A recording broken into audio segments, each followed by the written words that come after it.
trashy letters you get from the average Radio 1 listener. ESN. Dear Mr. Smith, I suffer from daily sex. Yours sincerely, Mr. Suffer from daily sex? Doesn't sound too daunting. Suffer from Oh, I see.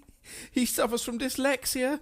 It's an anagram of the words daily sex. Listen, anagram, daily sex, End of labour joke. Go on to the next one. What's this one? Dear Mr. Lewis. Dr. Dreyfuss is the only decent thing on your programme. Why don't you start with him for a change? Well, the answer is no. Under no circumstances. I decide what goes on in this show. Just listen and shut your mouths, a lot of you. Now I'm off to my luxury York penthouse flat. My Yiddish mama come. Oh, it's Mr. Dreyfuss. Hello, Mr. Dreyfuss. Dr. Dreyfuss. In the corridor, I meet my neighbour Dr. Dreyfuss, Britain's only Jewish one-fingered gynecologist. He was formerly editor of Who's Who, but was sacked for tampering with Her Majesty's entry. Now a typical obstetrician, he's watching television by peering through his letterbox sideways. You know what I mean. We make the usual small talk, whether or not women with an enlarged bulby vestibule are susceptible to labial infection, which could spread to the vesico-uterine pouch. Ask me what sort of day I've had. What sort of day have you had? Don't ask. Have I suffered? Have I suffered? Have you suffered? No, but last night, then I suffered. I was in my bar. Yeah, wine bar. This guy, I met such a schnook already. Oh, well, why don't you have a flashback, Dr. Dreyfuss? I want kosher flashback. Don't give me no schlockhouse flashback. No, it's a kosher flashback. It's kosher. Kosher flashback. It's a kosher flashback. Thank you very much indeed, ladies and gentlemen. It's great being back in your wonderful Golders Green. This next one is for Mr. Dreyfuss. Dr. Dreyfuss, doctor. Sorry, for Dr. Dreyfuss, just for you. Schmuck. Another Scotch bomb. Right, sir. So what with the crying and the tears? It doesn't matter. Another Scotch, please. I don't disbelieve. You cry over some shikta, maybe? It doesn't matter. You wouldn't understand. Tell me what with tears and crying is. So I sit with this goyim while he cries. Yeah. Don't give me none of these cries. Yeah. Tears, I have so many tears to my eyebrows. Oh, dear. 2 hours later. 2 hours later. 2 hours later. So will you please stop crying? Another Scotch, please. I think you've had enough, sir. Unless you tell us what's wrong, I'll have to ask you to leave. So tell. Well, the truth is, I'm a composer and nobody wants my A music. composer, Yeah. he says, and nobody wants his music. He says, listen, I have a small publishing business. You go play piano, let me judge. You'll just reject it like the rest of them. They always do. So you want to be a schlum for the rest of your life? Go play. Oh, all right then. All right. Stop you. Let him play. All right.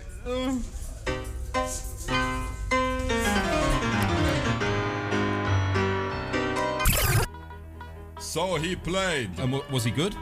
Was he good? Yeah. Was he good? The best, I tell you. When he finished, you could hear a pin drop. Then the applause. Thank you. Wonderful. You are a genius already. You need a publisher. Me, Dr. Dreyfuss, I will publish your music. That's what they all say, but you'll reject me like the rest. You'll reject. Don't give me reject. Schmeject, reject. I will publish. So what do you call this masterpiece? It's a little number I wrote called I Love Her So F***ing Much I Can't Shit. Oy vey. What? I can have words like that on my show. I have an artistic license. Oh, yes, oh, no, it's the filth. I'd better pull over. Oh, my God. Pull over, come I can have words like that on my show. I have an artistic Never mind about license. all of that. Listen, let's have a look at your artistic license, sir, can I? Oh, here it is. Officer. Oh, I see. Oh, I see. You've got an endorsement. This artistic licence only covers classes B and C. You realise you're not entitled to any obscenity, only light filth. That's jokes about ladies' front bottoms, the disabled members of the royal family, unless you have a sidecar, in which case you can make penis jokes of up to any size, sir. Goodness, officer, you're going through that licence with a fine-tooth comb, if you don't mind me saying so. It's a silly habit of mine, combing my teeth. A bit Victorian, a bit anally retentive, I suppose. Incidentally, officer, forgive me for making so bold, but why are you wearing that rather loud black and white patterned suit? Oh, it's just a routine check, sir. Go wah-wah.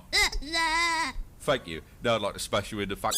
After my brief run-in with Her Majesty's filth, I decide to go back to my luxury penthouse flat and open my wardrobe.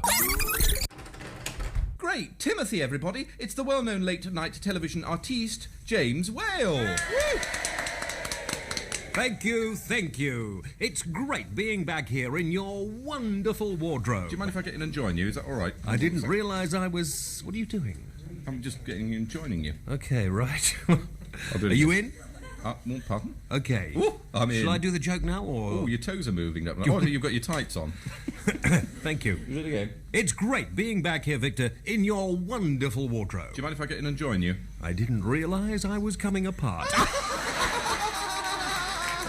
But seriously, what are these big round things dangling from your coat hanger? They're mothballs. Well, if they're mothballs, you must get some bloody big moths in Yorkshire.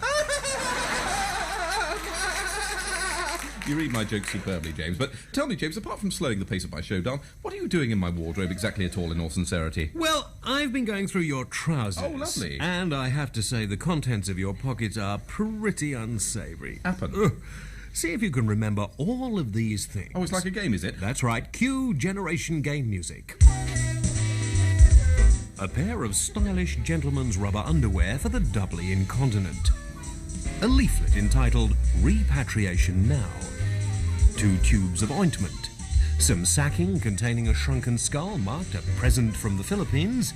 A monocle. A hangman's noose. 2 dozen sachets of Lemsip. A copy of Goat Farmer's Monthly. A black balaclava helmet. A sawn-off shotgun. 5 books of Green Shield stamps. Some white powder in a plastic bag. A box of indoor fireworks. A set of eye chillers with...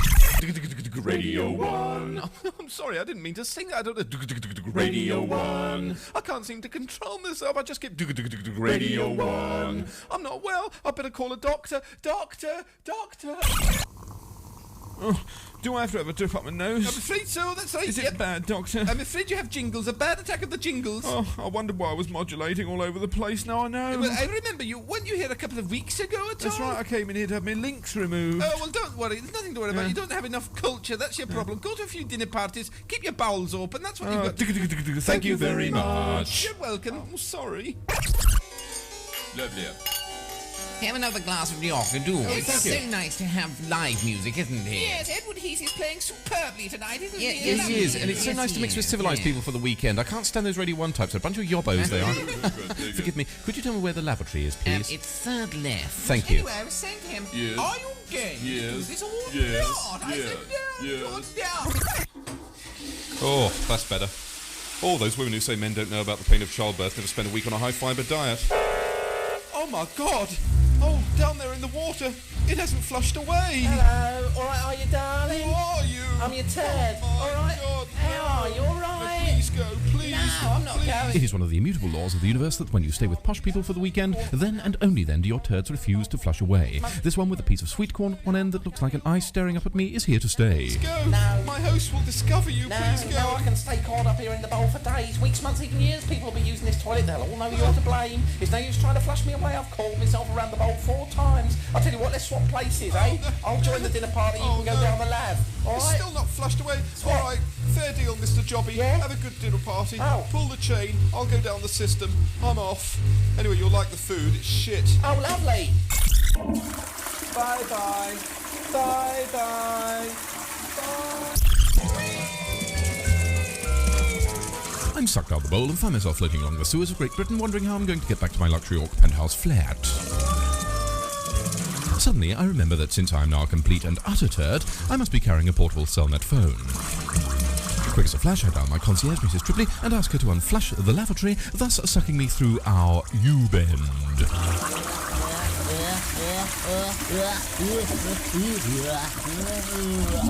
Oh, it's nice to be back. I tell you, Mrs. Tripley, it's nice to be back in the north, even though I've got my head stuck out of a bog hole.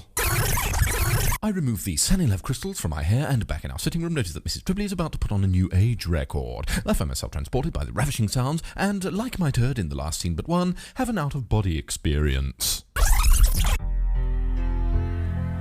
Peace, I think I'm leaving my body. love, Crystals.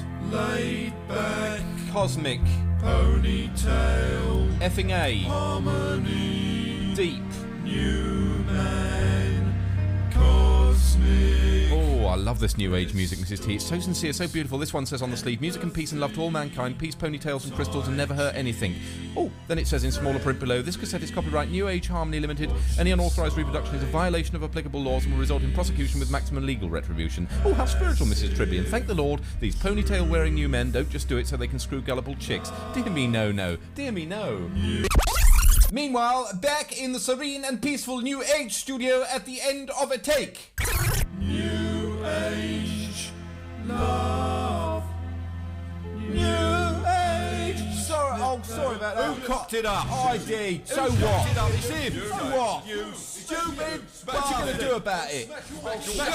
Come here. Shut your mouth. Get here. I'll have you. What, you bloody arsehole. Get here. Shut your mouth. It's all too beautiful. Spiritually replete, Mrs. Tribbley informs me that she's been decorating our flat while I've been away. She asked me to give my overall impression. Quick as a flash, I make myself turn into a brown overall. My overall impression is the best impression I do. Little foldy bits at the back for tying around the waist, a loopy bit at the top for putting your head through. Later, I'll catch up with friends. Hello, Ron. All right, Ron, we're the management. Oh, that's good. I do not take crack, and I don't need to with that hail and pace. They're a laugh, the way they keep saying, Ron, how do they think of it each week? I do not take crack, nor do I need to. For maximum pleasure and enjoyment, I have only to turn on Hail and Pace, an act unique in British comedy in that it features a double act with two straight men. Like banging a tin tray over your head for 30 minutes, the maximum pleasure comes when it is over. Stop. Crap. Oh, right, I'm ready for bed, but I can't sleep until I've checked the fridge light goes out when I close the door. I must check the fridge light, I must. Don't try to stop me, Mrs. Tribbley. Don't try to stop me, don't. Obsessive? Don't. Let me explain in Berkeleyan terms. As the philosopher and noted film choreographer Bishop Busby Berkeley stated, objects exist only when we perceive them. Ipso facto, how can we know when we close the fridge door that the light has gone out? To that end, I have invented a patent chirophilic periscope which fits to the back of my fridge. This enables me to check that the interior is indeed in utter darkness and thereby guaranteeing me a full and untroubled night's sleep without bedwetting. Okay, Mrs. Tribbley, periscope up. Yes, as I suspected, the light is out, Mrs. Tribbley, the light is out. I will sleep soundly tonight, but look, there are 6 pairs of eyes staring at me, 6 pairs of eyes, 6 pairs of eyes, I know who they are, it's take 6, the singing gentlemen who live opposite Dr. Dreyfuss. Yes, talented as they are, it must be said that these boys, Take 6 as they call themselves, are hams. Even though this is radio, watch what happens now when Mr. Lewis Hyphen opens his fridge door. Yes, the light will come on, and like all artistes, when a light shines on them, they break into their routine. Watch now, watch. I'll open the door, ready? 3, 2, 1. Hi, boys! Hey. You want a song, man? Yeah, well, I wouldn't say no to a song if you insist. Okay, which song do you want, man? What about, oh, it's written here on this piece of paper. Yeah. How about Goldmine? Okay, Goldmine it is. Okay, take it away. Goldmine.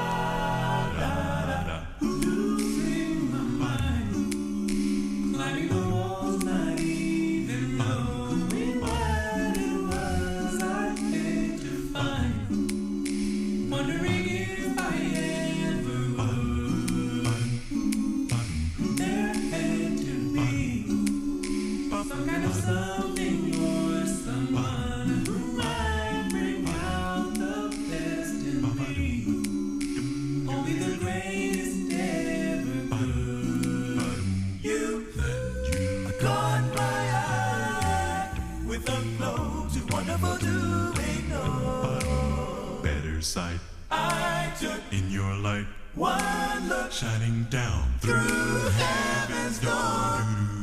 I never thought I would ever stumble out of darkness and prize the view, but this time I found a gold mine in you, in you. Is this too much? I believe my life is changing, Lord, but now I got your touch. I gotta keep passing it along, down in my heart. I knew there'd be someone like you someday. On the move, hear me, knowing you've steer me, chosen me just to lead the way. I never thought I would ever stumble out of darkness and prize the view, but this time I found a gold mine in you. I have to admit I never thought chance upon a love I could hold on to. But this time I found a gold mine in you. I looked all around. I found a treasure. No one can measure, but it's true. I can't begin to calculate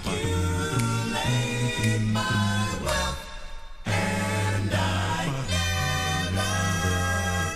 never ever stumble out of darkness and prize the view. But this time I found you, and finders are keepers. I never thought I would ever chance upon a love I could hold on to. I never thought I would ever spot a ray of hope in the residue. I never thought I would ever find another prospect to interview. But this time I found a gold mine in you.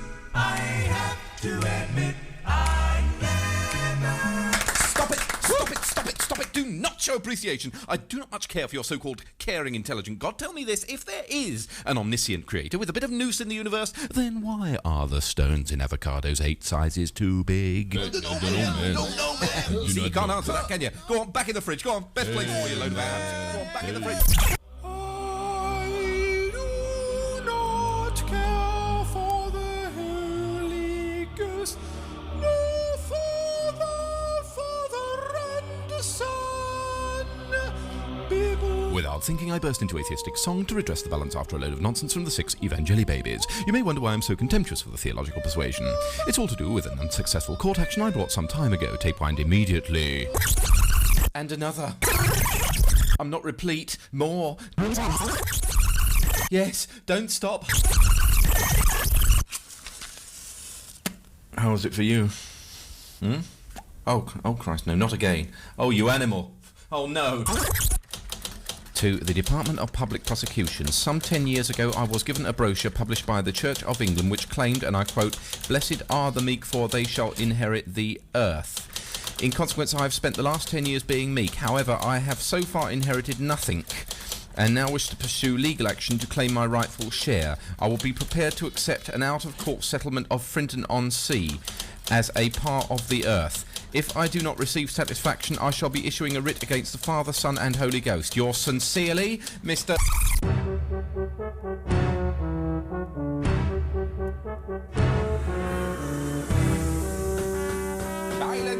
Silence in court. All rise for the case Lewis Smith versus the Blessed Holy Trinity. The accused, do you swear by Almighty God, Almighty yourselves? Quite. Now, I understand that the 3 accused are related by birth. That is so, Your Honour. Silence in court. Any further interruption from the Holy Ghost, and I will have you removed from the court. With permission, Your Honour, my client respectfully pleads that he cannot be excluded from this court for contempt on the grounds that he is omnipresent. Very well, very well. Prosecution, please call your first witness. Hang on, my lord. I call the Archbishop of Canterbury. Call the Archbishop of Canterbury. You are you not the Archbishop of Canterbury? I am indeed, my son. I put this to you. What is old and rusty and chained to Canterbury Cathedral? Terry Waite's bicycle. Disgrace! Disgrace! Disgrace! Dinner time. I suppose it's going to be foreign food again. I don't. Dinner time. I do not care much for foreign food, though my favourite restaurant used to be in Helsinki. The chef there was finished, though after 20 years in the job he was fattish. I would like to thank Mrs. Katrina Rupee of Shoreditch for that joke. She wins a barium meal for 2 at a radiotherapy ward of her own choice. That aside, I decide to patronise my local Chinese restaurant. Hello, Mr. Lao-Tzu. I'd like a portion of sweet and sour pork and make it lean, please. You're what? I told left or right, you're not? What do you mean, do I want it to lean to the left or right? You're what? As well as running the wanking takeaway, Mr. Lao-Tzu also fancies himself as an inscrutable Taoist philosopher and always provides sublime apergems and profound aperçus. Talk to me. I'll tell you something very funny, you're not? Tell me something funny, yes. I'll tell you, you're not. I got a telephone box, you're not? You go into a telephone box, yes. I'll see flash with a charge. There's a flashing sign and it says change given, yes. You're putting punk on your metal tumpy court. you're not. So you put in a pound coin and make a 10p call, yes? Oh, you put down for you wait for a change. It says change given, you're not. And you put your phone down, Mr. Laltsu, and wait for your change, and a sign flashes up, and it says no change given. That's absolutely true. Oh, you better try to something else, you're not. You tell me something else. What, Mr. Laltsu? Oh, every time you put your socks into a tumble Every dryer. time you put your socks into a tumble dryer, yes. Oh, you put your number in. I'll come odd number into a You tumble put an dryer. even number in, but an odd number comes out. That's absolutely true, Mr. Laltsu. Oh. Once again, my cerebral matter is pulsating with your inscrutable oriental dialectic. Unfortunately, however, your food tastes like a mixture of thrice regurgitated pig vomit. You're extra posh at a chip, you're not. Extra posh. Lovely. And what are these? Bean shot. Bean shoots? Bean shot, you're I don't not. care what they've been. What are they now? Go wah-wah. You're other for. You pay for it. I'm crazed on monosodium glutamate, Mrs. Tribbley. Hand me the phone. I'm going to lash out. Lash. Lash. Good afternoon. Hello, I wonder if you could help me. I know one or two things about art, or at least I know what I like. That's a good opening gambit, isn't it? I wonder if you could put me onto the person who would know anything about paintings that aren't like photographs, but they have little nodules. Can I just Hello? speak to you? I think you've got the wrong number. Oh, dear. We're a tour operator. Oh, well, you won't want to know about my nodules then, will you? Well, I wouldn't mind. Oh, dear. You do sound like a naughty lady. We must meet sometime. Okay. Thanks any much. Thanks then, darling. Okay. Bye-bye. Hello. Let me make something quite clear, straight from the start, that I know what I like, artistic-wise, and I'm sure you do too, because I understand you're the best place in the world for art things. Is that right? Yes, sir. Excellent. Then looks like I've hit a bullseye. Could you put me through to somebody who knows about, not flat paintings, the ones that look like photographs, but the one that have little bumps and nodules coming out? I think they're called, the technical term is oil paintings. Old or modern, sir? I beg your pardon? Old or modern? I'm about 45. Not you, the same. Oh, sorry. Well, I suppose you'd call it modern. It looks a bit strange to me. Hold on. Thank you. Ringing for you. Thank you.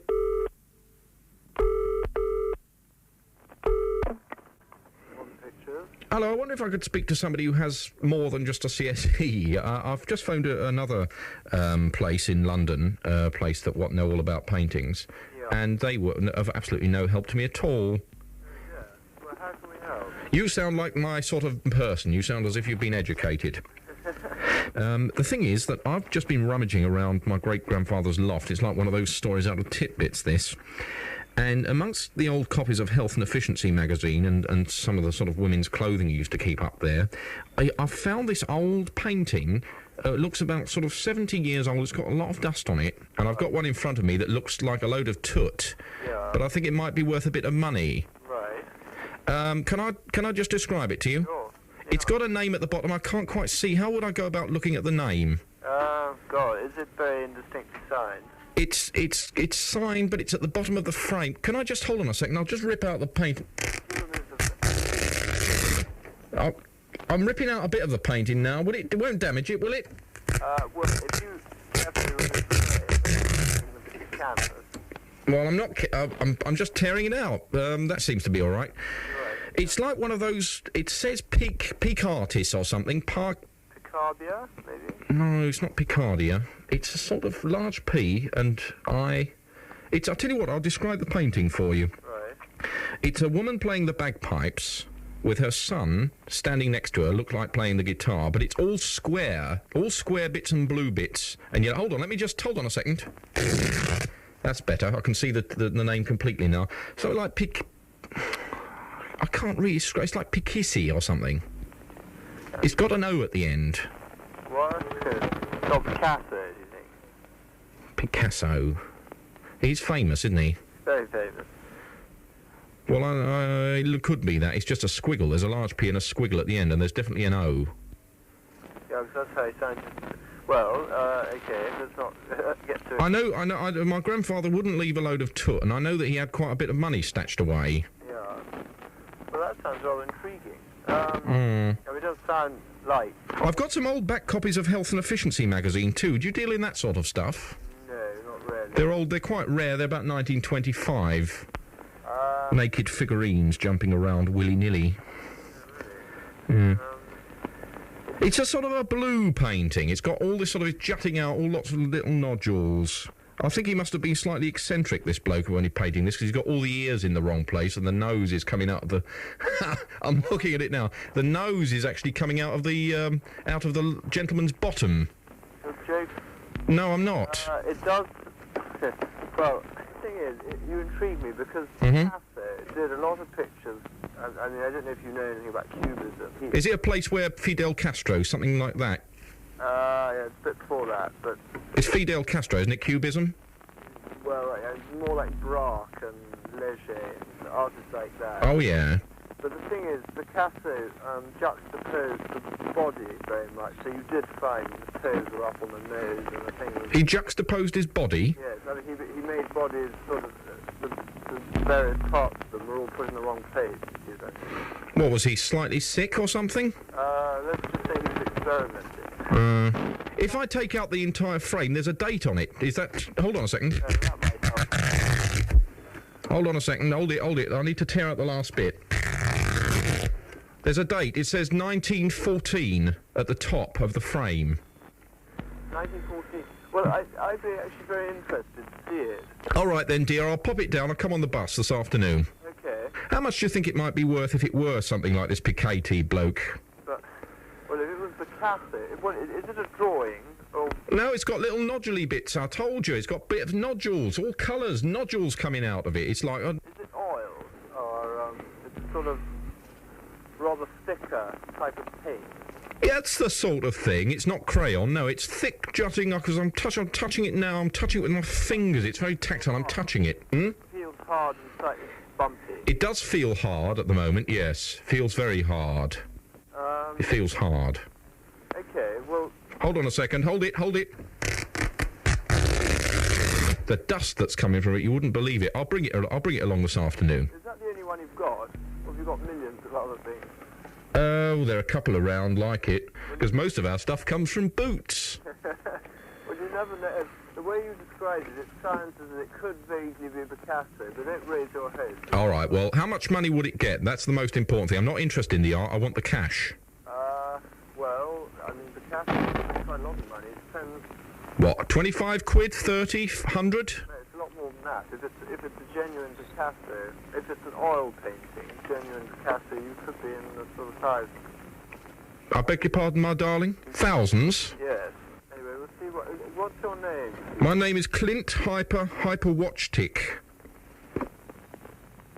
Hyperwatchtick. Hyperwatchtik.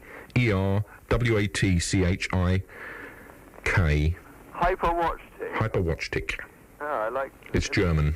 Interesting name. It's a German. We've got Germans in the family. I'll bring it along this afternoon. All right. Thanks, then. Bye-bye. BBC, I beg your pardon, Radio 1. Well, that's all we appear to, I beg your pardon, to have time for. Coming up, the Greenwich Time Pips.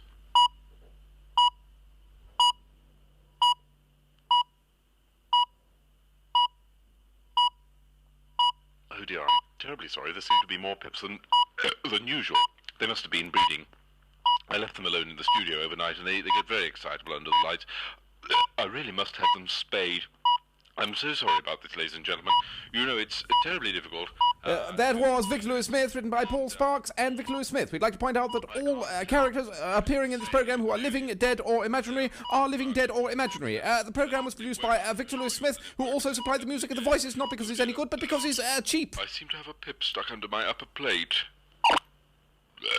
That's much, much better. Oh, that's better.